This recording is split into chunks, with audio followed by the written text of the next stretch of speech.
49장 8절과 10절을 여러분들에게 말씀을 드리고 이제 창세기를 이제 마치려고 합니다. 한번 확인 좀 한번 해봐요. 마치려고 하는데 이 마지막 내용 속에서 우리가 함께 주의 깊게 살펴봐야 할 부분들은 이제 마지막 야곱이 죽기 전에 아들들을 모두 불러 모아놓고 한 사람 한 사람 축복 기도를 하고 있죠.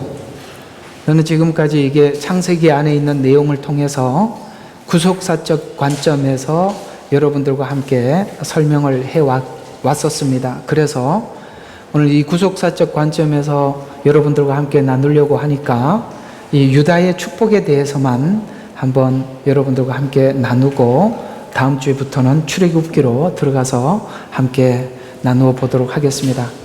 창세기 49장은 이스라엘의 장래를 내다보는 하나님의 약속에 대한 기도를 하고 있는 것인데요.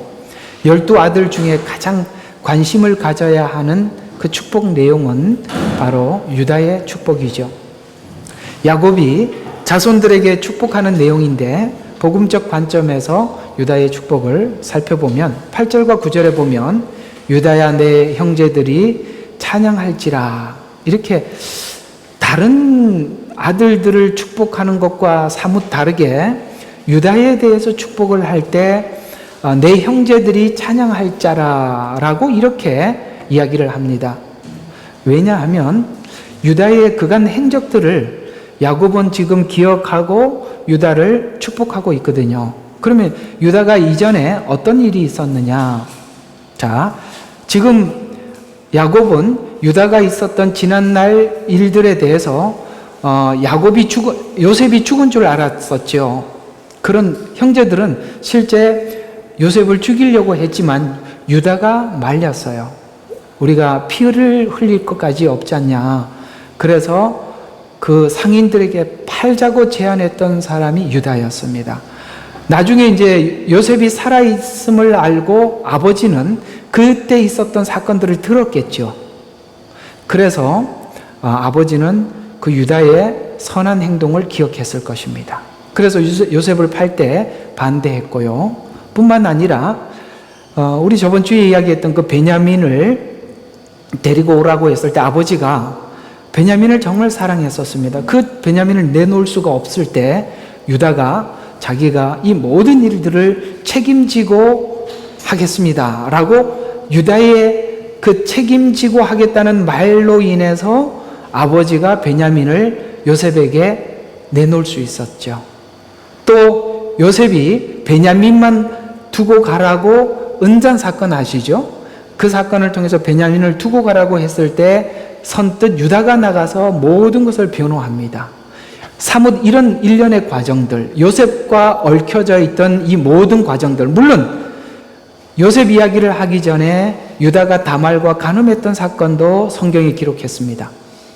그러나 그 죄는 죄였고 그 죄 이후에 변화되었던 그 유다의 일련의 과정들을 아마도 기억했을 것입니다. 왜냐하면 여기 아들 한 사람 한 사람을 기도하는 기도 내용을 가만히 보면 그들이 과거에 했던 행적들을 아버지는 기억하면서 기도하고 있어요.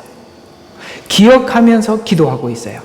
그래서 유다를 기도할 때 내 형제들의 찬양이 될지라. 왜냐하면 결국에는 하나님께서 아브라함에게 약속했던 약속이 유다의 자손을 통해서 다윗이 나고 다윗의 후손들 중에 예수님이 탄생할 것이기 때문에 그 훗날 미래를 바라보면서 그 형제들이 유다의 후손에서 올 메시아로 인해서 모두 구원을 받을 것이니까 유다 내 형제들이 찬양할지라, 이렇게 지금 기도해주고 있죠. 내 자손들이 내 원수의 목을 잡을 것이다 라는 이 말, 모르면 창세기로 돌아가라고 했지요. 창세기에 보면 여인의 후손이 바로 뱀의 머리를 밟을 것이다 라는 바로 메시아의 출생을 지금 예언하고 있는 것이죠. 또 내 아비들이 내 앞에서 절하리라. 유다는 사자의 새끼로다 내 아들아 내 먹이를 놓고 올라갔구나. 그는 몸을 웅크리고 웅크림 사자와 같고 늙은 사자 같으니. 그래서 사자라고 이야기하고 있을 때 성경이 사자를 보통 어떻게 소개하고 있느냐면 왕으로 표현하고 있어요. 그래서 마태복음은 사자복음이라고도 하지요. 왕으로 오신 예수 그리스도 이렇게 표현하고 있기 때문입니다. 그래서 구주가 나셨으니 유대인의 왕이로다 라고 이야기하고 있습니다.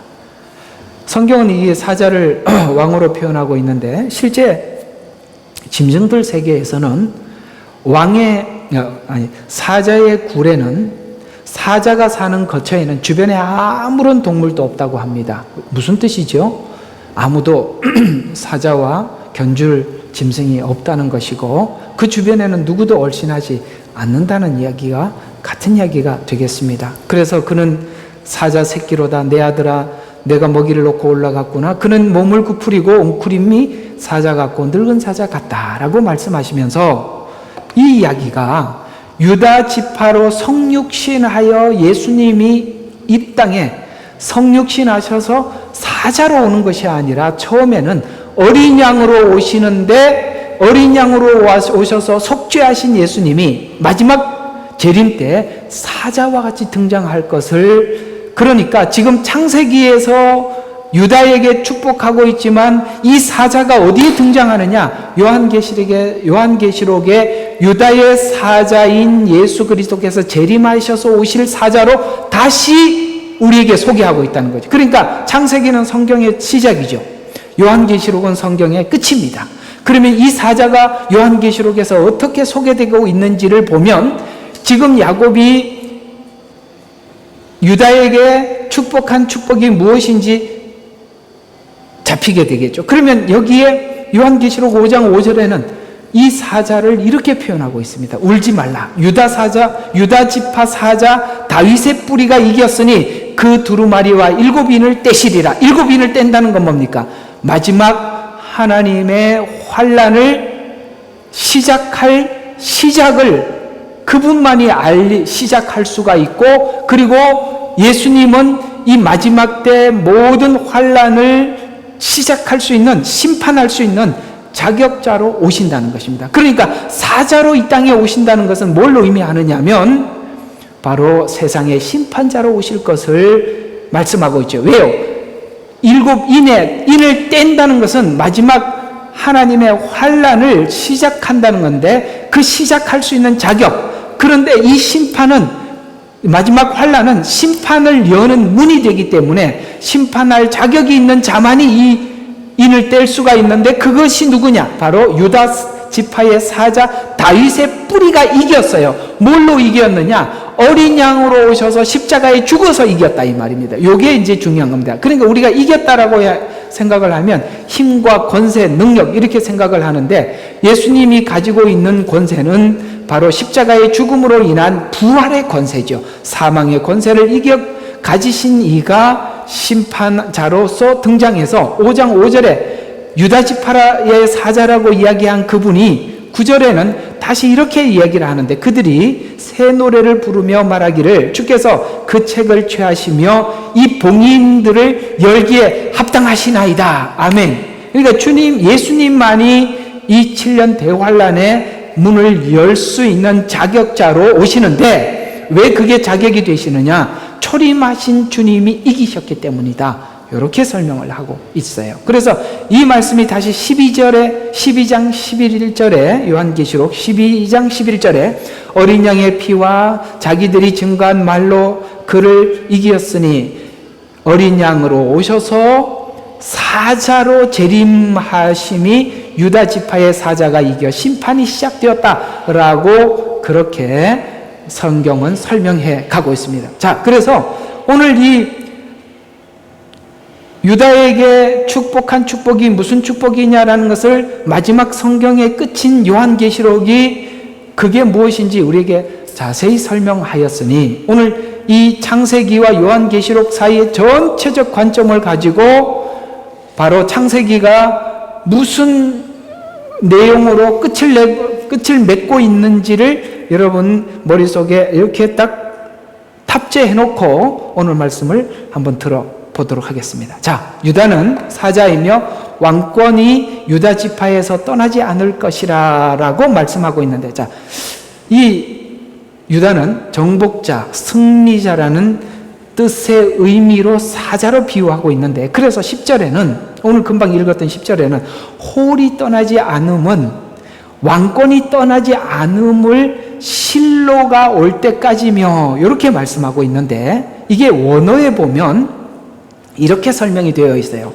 그것이 참으로 그에게 속하였다. 왕권이 그에게 속하였다. 참으로 왕권이 그에게 속한 주인공이 올 때까지가, 오시기까지 유다 지파에서 떠나지 아니할 것이라고 말씀하고 있어요. 그래서 다윗에게 하나님께서 약속하시기를 이 홀이 떠나지 아니할 것이라고 말씀하셨어요. 그런데 여러분, 다윗은 이스라엘의 가장 위대한 왕이었습니다. 그런데 예수님이 오셨을 때 다윗의 후손인 유다 지파가 왕권을 유지하고 있었습니까? 가만히 성경을 상상해 보세요.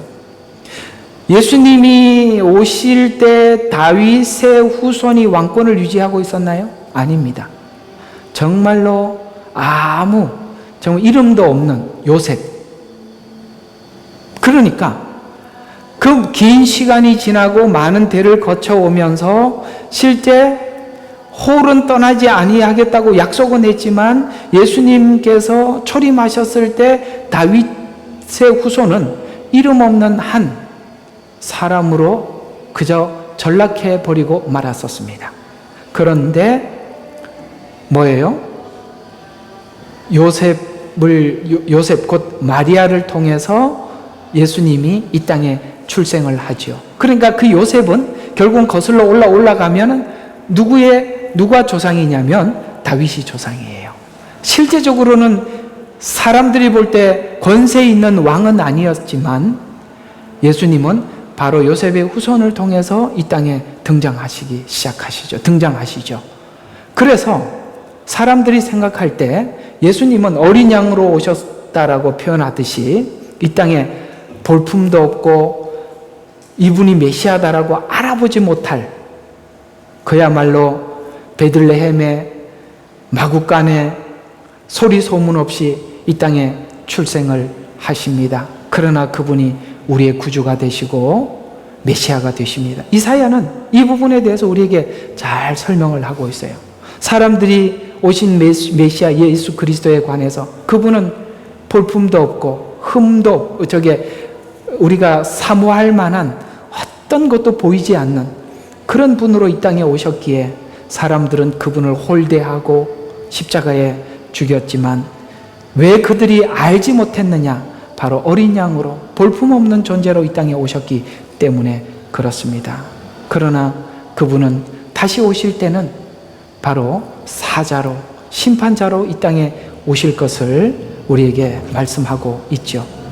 그래서 오늘 야곱이 유다에게 축복했던 축복이 의미하는 것은, 하나님의 첫 약속은 이스라엘 족장을 통해 했던 약속이 미래의 이스라엘이라는 국가로 발전하는, 그러니까 창세기는 족장 시대가 막을 내리고 이제는 출애굽기에는 이스라엘이라는 한 국가로 발돋움하는 시작, 곧 출발이 된 것이죠.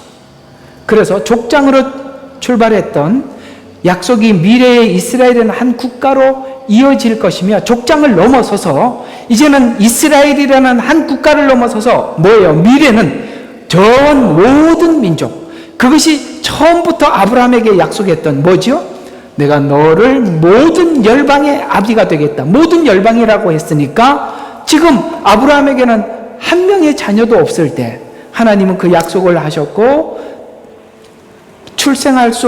완벽하게 출생할 수 없는 나이 사라를 통해서 출생해서 하나님이 씨앗을 주셨고, 그 씨앗이 애굽에 들어갈 때는 70명이라는 한 가족이 들어가게 돼서 한 족장이 애굽에서 나올 때는, 출애굽기에서는 나올 때는 한 국가로 하나님이 형성되어서 하나님께서 주신 땅으로 들어가서 그곳에서 한 국가 안에 하나님의 메시지를 계속 담아 결국은 그 국가 곧 이스라엘을 나라를 통해서 메시아를 보내시고 이제는 이제 뒤에 설명해 여러분들에게 말씀을 드리겠지만 예수님 십자가에 죽으시고 부활하고 난 이후에 제자들을 불러서 너희는 유대와 사마리아와 땅끝까지 이르러 내 증인이 되라 라고 말씀하셔서 우리 모든 사람들이 열방이 주님 앞에 돌아오는 그런 역사를 하나님께서 이루어 가신다는 것이죠.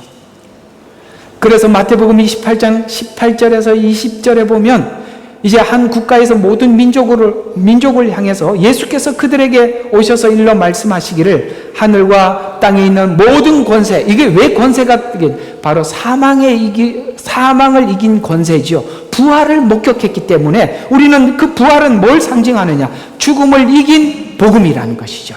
그래서 이 복음을 들고 나가서 그러므로 너희는 가서 모든 민족, 여기 이제 모든 민족, 이스라엘을 넘어서서 모든 민족이죠. 가르치고 아버지와 아들과 성령의 이름으로 침례를 주어 내가 너희에게 명령한 모든 것을 가르쳐 지키게 하라. 내가 세상 끝까지 너희와 항상 함께 있으리라고 하였더라. 라고 마태복음은 끝을 냅니다. 그래서 이 마태복음은 지금까지 여러분들에게 강해를 했지만은 유대인에게 준 복음이에요. 그 유대인들이 지금 한 나라라는 것을 벗어나서 이 복음이 모든 민족에게 전파되었다라고 증거하라는 것이죠. 그 모든 민족에게 복음이 전파되었다는 것을 가장 먼저 인식하고 인지했던 사도는 바울이었습니다. 처음에도 그 사도들은 이 부분에 대해서 받아들이지 않아서 긴가민가하지만 하나님께서는 베드로에게 사도행전에 보면 불경한 먹을 수 없는 음식을 보자기에 내려보내면 이게 뭔가? 그것이 바로 자기들이 생각했던 그 부정하다고 생각했던 이방인에게도 복음이 전해졌다는 것을 백부장의 하인을 통해서 알게 되죠.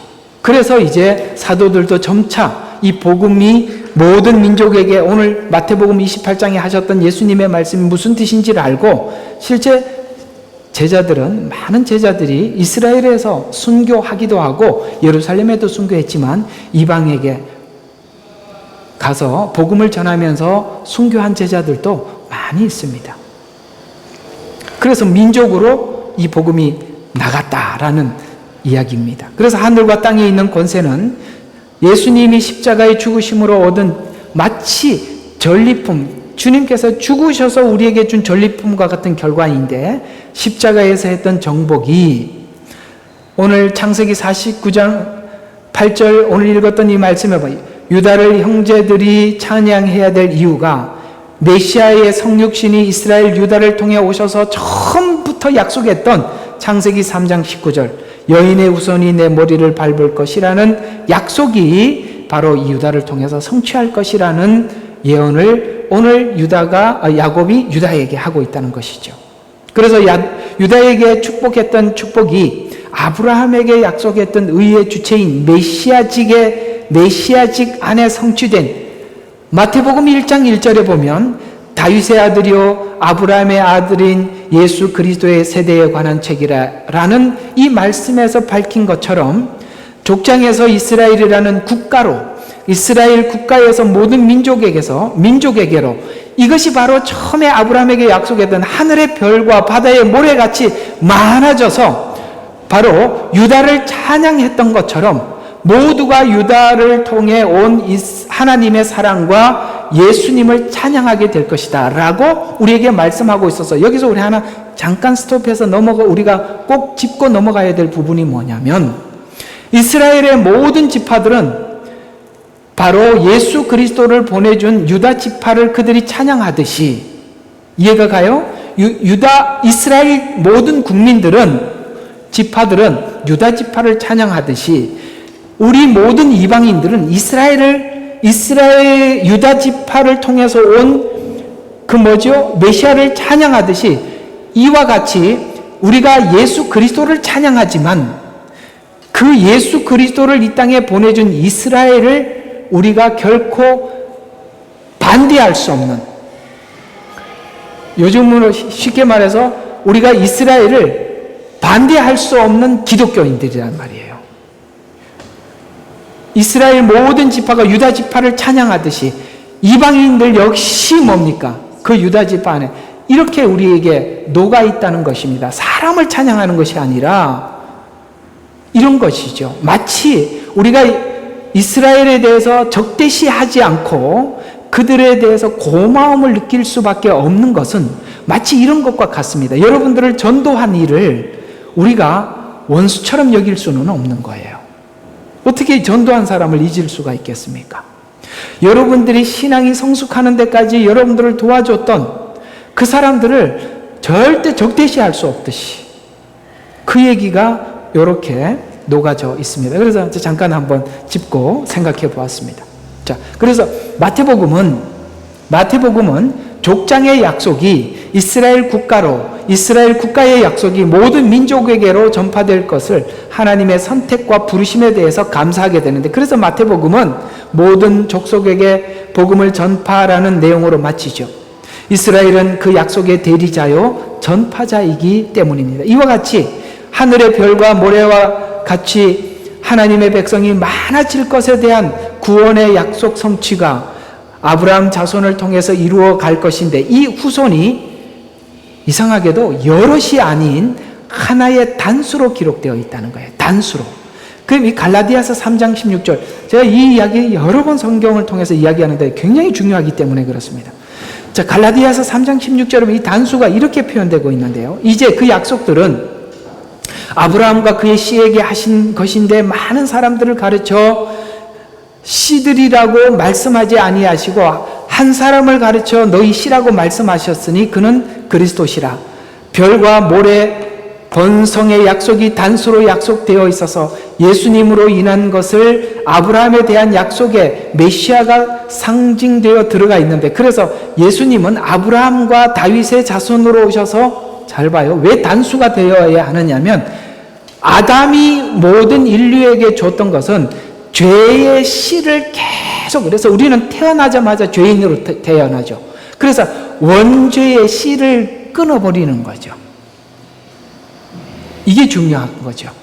왜 단수가 될 수밖에 없느냐면 우리가 원래 죄인이라서 우리가 죄를 선택해서 태어나는 것이 아니라 인간이 태어나면 죄인 하나가 태어나는 것이죠.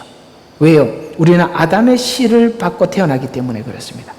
그래서 우리는 아무것도 하지 않아도 모두 죄인이고 모두 다 하나님 앞에 심판대 앞에 설 수밖에 없는 존재들이에요.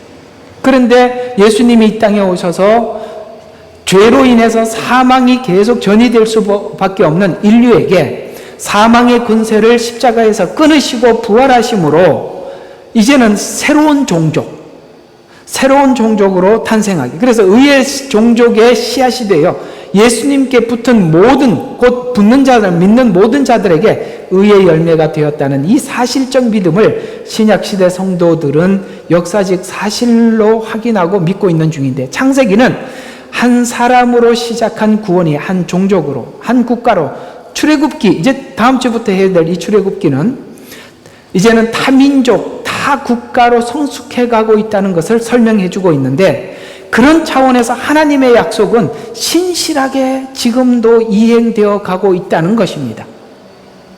이해가 가시죠? 마치 하나님의 약속과 시작은 어디서부터 출발했느냐? 창세기는 11장까지 끊고 보라 그랬죠. 11장까지 끊고 보셔야 돼요. 그러니까 창세기를 이렇게 달아서 보아야 하지만 11장까지 끊고 12장은 완전히 무너진 11장 이야기, 바벨탑 사건이죠. 도저히 인간은 구원의 길을 찾을 수도 없고 그걸 우리 스스로 할 수도 없는 완전히 무너져 있는 상태에서 하나님은 한 사람을 선택하죠. 아브라함을 선택하셔서 약속하시고 도저히 이룰 수 없는 그 상황들을 여러 번 확인하게 하시고 계속 그 약속을 이루어 가셔서, 그래서 바벨탑을 통해서 인간이 모여 하나님의 간섭을 떠나 반역하려 했지만 이름 없는 아브라함을 불러 약속하시고 믿음을 주어서 점진적으로 구체화해 나가는 역사를 통해서 지금 광야에 와 있는 이스라엘 백성들에게 너희들이 지금 왜 여기 있는 줄 아느냐? 하나님께서 처음부터 이렇게 약속했고 이런 상황을 거쳐서 여기 온 것이다라고 하나님이 지금 그들에게 설명해 주고 있는 책이 모세오경이기 때문에 그들에게는 내가 누굽니까? 라고 물었을 때 하나님이 이렇게 대답하고 있는 것이죠.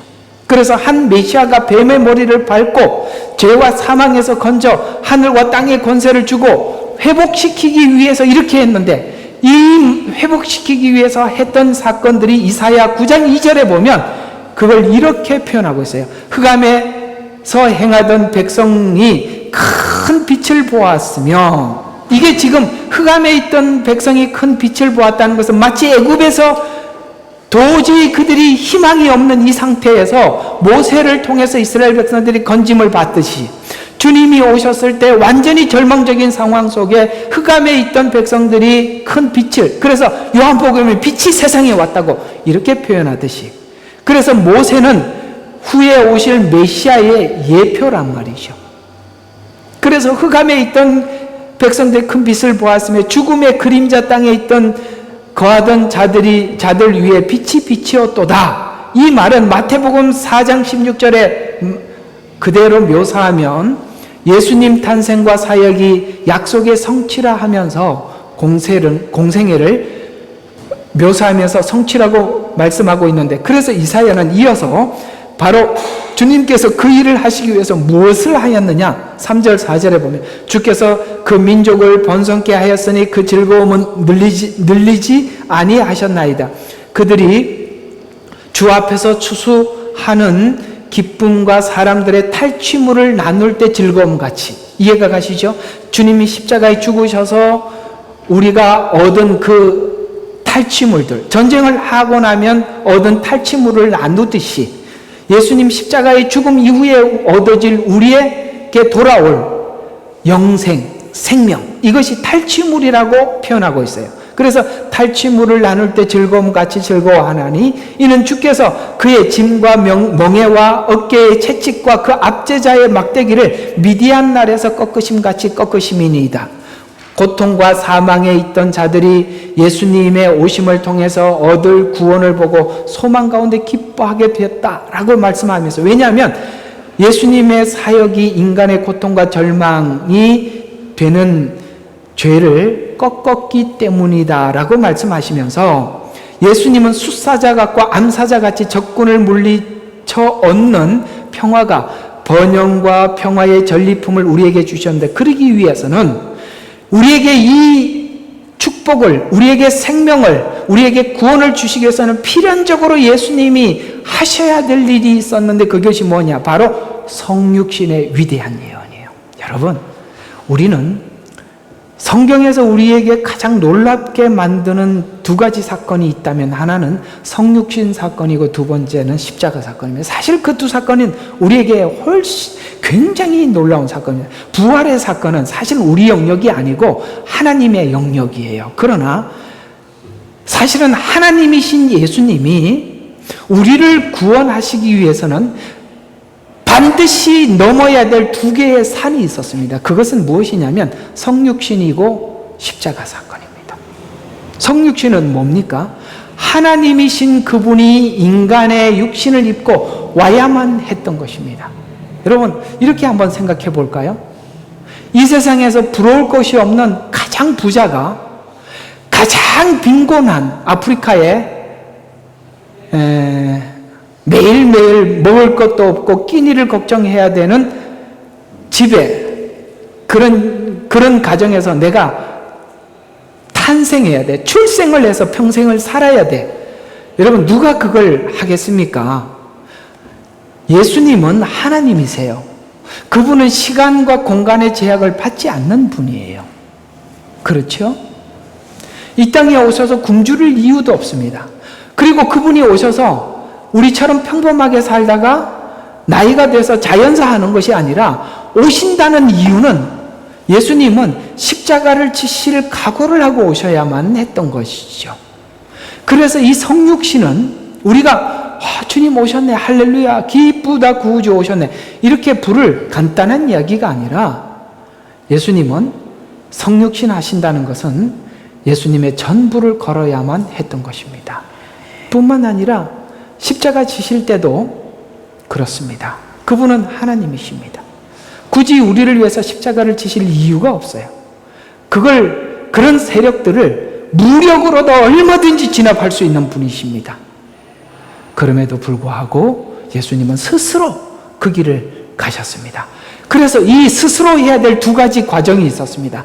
바로 하나님이셨을 때 인간으로 성육신 해야만 하는, 그걸 빌립보서에서는 하나님의 보좌를 버리고 스스로 이 땅에 오셔서 사람의 육신의 모습으로 이 땅에 오셨다라고 우리에게 말씀하고 있고, 뿐만 아니라 십자가 지실 때도 그 모든 것을 스스로 하셨다라고 말씀하시므로 오늘 우리에게 뭘 가르쳐 주시느냐? 복음과 구원과 생명을 위해 주님이 성육신 하시듯이, 십자가 지시듯이 우리 모두에게도 그 길을 함께 따라오라고, 그래서 주님이 먼저 이 길을 다 겪고 난 이후에 우리에게 부탁하는 일은, 말씀이 누구든지 나를 따라오려거든 자기를 부인하고 자기 십자가를 지고 나를 따라오라라는 말을 예수님은 서슴없이 우리에게 할 수 있으며, 우리는 주님이 그 과정을 거쳐서 우리를 구원하셨다는 걸 알기 때문에 우리 역시 그 길을 함께 걸어갈 수 있도록 하셨다는 것입니다. 만약에 우리가 나 자신을 부인하고 주님을 따라가는 이런 과정이 필요 없다면, 이런 우리의 내려놓음이 필요 없다면 주님이 굳이 이 방법을 통해서 구원할 필요도 없습니다. 무슨 예수님이 마귀하고 싸울 게 뭐가 있습니까? 피조물인데. 안 그래요? 끝까지 없애버리면 끝입니다. 그런데 왜 굳이 예수님이 그 길을 걸으셨느냐? 우리가 구원이라는 것이 단순히 예수 믿고 천국 가자가 전부가 아니라 우리 내면의 죄와 싸워야 하고 이겨야 하고 십자가를 져야 하는 이 길을 몸소 보이기 위해서 성육신하시고 십자가를 지셨기 때문입니다. 사실은 구원은 우리의 죄를 용서하고 우리에게 영생을 주기 위함도 있지만, 어쩌면 하나님 앞에 더 중요한 것은 우리 마음을 바꾸는 작업이었습니다. 그 일을 위해서 성육신과 십자가는 필연적으로 예수님에게 필요했던 일이지요. 그래서 그 성육신에 대해서 이 예언이 너무나도 위대한 예언인데, 이사야서 6장 9절과 10절에 우리가 성탄절만 되면 설교하는 이 설교, 위대한 설교. 이는 한 아이가 낳고 우리에게 한 아들이 주어졌음이니 정부가 그 어깨 위에 있을 것이요 그의 이름은 경이로운 분이라, 상담자라, 능하신 하나님이라, 영원하신 하나님이라, 화평의 통치자라 불리리라. 그의 정부와 화평의 증가함이 다윗의 보좌와 그의 왕국 위에 바르게 세워지고 지금부터 영원까지 공의와 정의로 그것을 굳게 세우는데 끝이 없으리라. 만군의 주의 열성이 이것을 이루리라. 저 앞에서 잠깐 돌아가서 공의와 정의로 그것을 굳게 세우는데, 이게 중요합니다. 여러분 보세요. 왜 예수님이 십자가를 지시고 성육신을 해야 돼? 한 아기가 우리에게 나야만 하느냐면은 공의와 정의를 세우기 위함입니다. 무슨 말이냐면, 죄를 우리가 지었어요. 하나님이 무력으로 사단을 제압할 수 있습니다. 우리에게 죄를 하나님이 용서하겠다고 선포할 수 있습니다.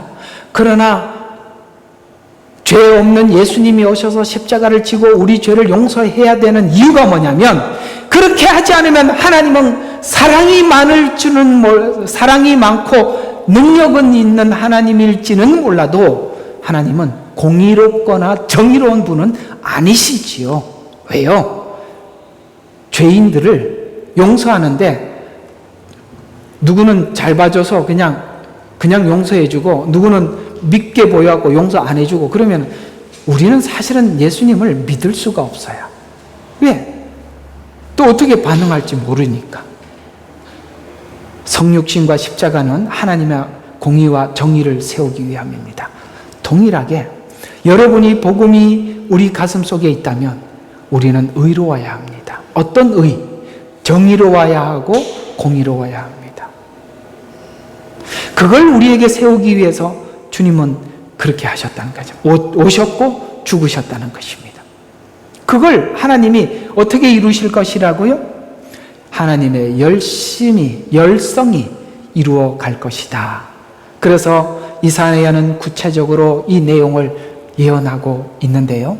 그러면 이 땅에 주님이 오셔서 십자가에서 우리를 구원하시고 공의와 정의를 세웠다고 하는데, 과연 그 평화와 공의와 정의가 우리 속에 있느냐 질문을 우리가 한번 해보자는 거예요. 어때요? 여러분의 공의가 있고 정의가 있고 하나님이 주신 평안이 여러분의 마음을 지배하고 있나요? 이건 이제 우리가 한번 정리하고 넘어갈 필요가 있는 건데요. 그럼 이 생활의 평화가 있는가? 자, 로마서 6장 6절과 10절에는 이 대답을 이렇게 하고 있어요. 우리가 이것을 믿나니 뭘 믿어요? 바로 주님이 이런 식으로 우리를 구원했다는 걸 믿는다는 거예요. 아까 공의와 정의를 성육신하고 십자가에 죽으시고 이 방법을 통해서 우리를 구원했다는 것은 우리 구원을 받은 사람은 누구나 아는 이야기죠. 우리가 그래서 이것을 안 하니 곧 우리 옛사람이 그와 함께 십자가에 못 박히신 것은 왜 예수님이 죽으셨는지 안단 말이에요. 왜 죽으셨다고요? 우리 옛사람을 십자가에 가지고 가서 함께 죽기 위해서 예수님이 죽었다는 거 우리 모두가 알지 않냐? 이렇게 우리에게 묻고 있는 거예요. 여러분 그걸 믿으시죠? 그걸 알고 있죠?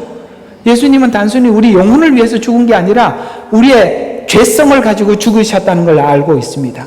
그래서 이걸 안 하니 못 박히신 것은 죄의 몸을 멸하라. 몸을 멸한다 그랬어요. 몸을 멸한다는 것은 이 죄된 생활이 몸에서 나타나지 않고 거기서 태워 마치 십자가에 예수님이 죽듯이 죽여버리기 위해서 죽으셨다는 거예요. 그래서 더 이상 우리가 죄에서 종로를 타지 않게 하기 위함이라. 그래서 이 방법을 그래서 종에서 이는 죽은 자가 죄로부터 자유롭게 돼요. 아멘. 왜 그렇게 했다고요? 죽어야 자유를 얻으니까.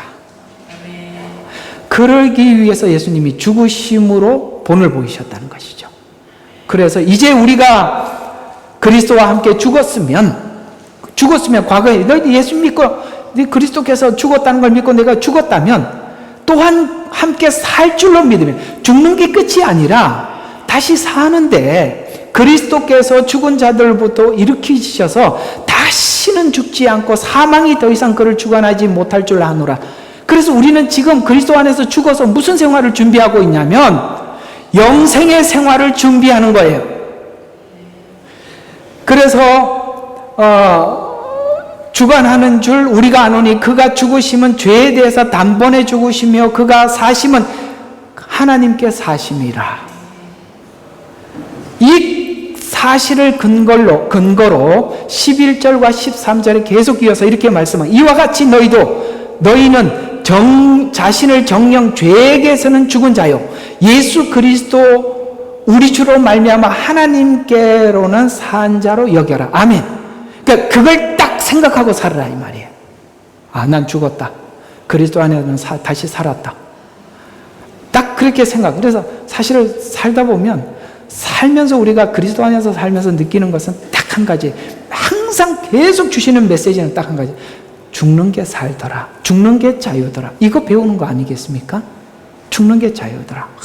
죽고 나면 괜찮은데 안 죽어서 아까 광고 시간에 대적하는 거예요. 살아있어서. 그래서 그 대적하는 사람들의 말을 가만히 들어보면은 항상 보면은 자기가 돌아봐야 될 말은 듣지를 않고 모든 말들을 전부 다 공격용으로 들어요. 그건 정말 십자가에 죽여야 합니다. 그게 살아있는 한 여러분의 인생은 괴롭습니다. 우리는 모든 사람이 내 대적자가 됩니다. 맞지요? 예, 죽어야 돼요. 슬프지만 죽자. 예. 그래서 이름을 송죽자, 김죽자, 최죽자, 뭐 또 성이 뭐가 있어요? 서죽자, 뭐 이렇게 하는 거예요. 오죽자 멋있네. 그 죽어야 돼요. 죽는 게 자유라는 걸 배우는 거죠. 예, 참 좋습니다. 죽어 지내면 좋습니다. 그래서 너희 죽을 몸 안에 보세요. 살지 말라는 거예요. 네 몸은 죽을 몸인데 왜 거기다 자꾸 살려놓느냐. 그래서 죽을 몸 안에 군림하지 못하게 하여 몸의 정욕 가운데 죄에게 순종하지 말고 너희 지체를 불의의 병결은 죄에게 내어주지 말고 다만 너희 자신을 죽은 자로부터 다시 살리신 자처럼 하나님께 드리며 너희 지체를 의의 병기로 하나님께 드리라. 예수님의 죽음과 부활이 구원을 주셨는데 대적 관계에서 화목한 상태로 돌아왔고, 화목되었는데 종이 아닌 아들의 신분으로 바꾸어 주었는데 뭐가 부족하냐? 이제는 저와 여러분은 하나님의 아들이라는 신분을 얻었고 영생을 얻었는데, 죽을 몸에 죄를 집어넣고 아웅다웅 살지 말고 너희가 가진 이 복음 안에 넉넉한 마음을 가져 수용하고 받아들이고 반성하고 자기를 돌아보고 그렇게 해라. 예. 결론 정리를 한번 해보겠습니다. 유다에게 축복할 수 있었던 근거는 아브라함에게 약속했던 약속이 근거가 되었기 때문이고, 이스라엘이 축복받을 수 있었던 근거도 약속을 이루시는 하나님의 열심 때문이죠. 뭐가 잘해서 그런 게 아니라 열심 때문에, 그 열심으로 하나님은 아들인 예수님을 보냈고 예수님은 스스로 이 땅에 오셨습니다. 자, 이렇게 한번 봅시다. 스스로 오신 예수님, 우리는 예수님께 정말 감사하고 찬양합니다. 그런데 아들을 보내셔야만 했던 하나님은 어땠을까요? 부모들은 그래요. 저는 이렇게 이런 게 있어요. 부모님이 먼저 소천하시면 마음에 서운함과 아쉬움이 남지만, 자녀들이 먼저 가면 부모들 마음에 무덤이 생기는 거예요. 이해가 가죠? 그래서 부모들 마음은 그래요. 자녀들이 죽을 병이 걸려서, 만약에 내가 죽어서 자녀를 살릴 수 있으면 부모들은 거의 내가 내 자녀를 살리기 위해서 그냥 자기 선택을 합니다. 자녀를 살려달라고. 내가 죽는 걸 선택을 하죠. 사실은 예수님이 이 땅에 스스로 오셨다는 것보다 하나님의 보내심의 그 아픔은 말을 할 수가 없는 거예요. 그러니까 우리가 이 마음을 헤아려 줄 때, 하나님의 이 마음을 헤아려 줄 때 드디어 우리는 신앙의 정상적 궤도에 올라설 수 있는 모든 에너지가 준비되는 것입니다. 그러니까 우리가 아무리 애들한테 훈련을 시키고 이것은 틀렸다 맞았다 얘기해도 소용이 없는데, 우리는 딱 한 가지 기다리는 게 있어요. 뭘 기다리죠? 내가 너를 얼마나 사랑했는지 알 날이 오면, 그걸 알고 나면 가르칠 필요가 없어요. 그래서 성경에 보면 주님이 오시면 가르칠 필요가 없고 다 알게 될 것이라, 이 말이 그 말입니다. 하나님의 마음을 알고 예수님의 마음을 알고 나면 우리가 굳이 성경에서 하라 그랬대요, 하지 말라 그랬대요, 이런 걸 얘기할 필요가 없어요. 이해가 가죠? 하지 말라는 것을 가슴 속 깊이 넣고 살기 때문에 왜 안 했어? 확인할 필요도 없고 점검할 필요도 없어요. 철든 놈은요, 불러다 놓고 야단칠 게 하나도 없습니다.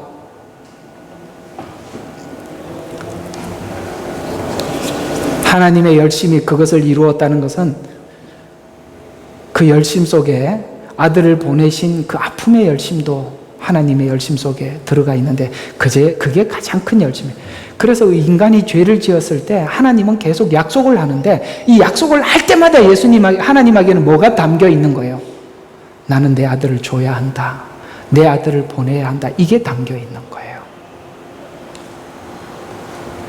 이 전리품을 마음껏 누리는 사람들은 예수님의 죽음이 내 죽음이 되고 예수님의 살으심이 내가 산다는 것을 믿는 믿음으로 실제 내가 죽고 그리스도께 자신을 드리는 사람들이 자유를 누리는 삶을 사게, 바로 이것.